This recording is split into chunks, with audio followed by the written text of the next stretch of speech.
السلام علیکم ورحمۃ اللہ وبرکاتہ۔ ہمارے اس نئے یوٹیوب چینل میں آپ تمام کا استقبال کرتا ہوں۔ یہ یوٹیوب چینل خصوصی طور پر اردو میڈیم کے طلباء کے لیے بنایا گیا ہے۔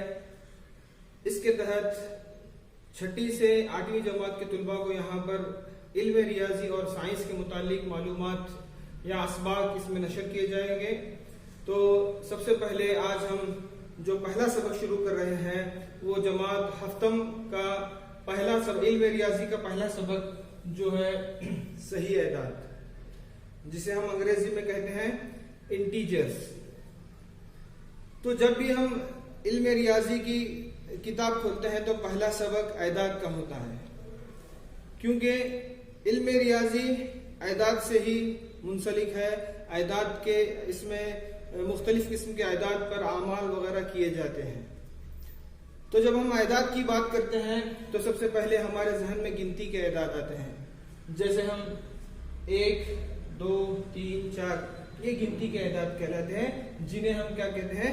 فطری اعداد کہتے ہیں۔ تو فطری اعداد جو ہے n is the set of natural numbers، جسے ہم انگریزی میں کہیں گے نیچرل نمبر۔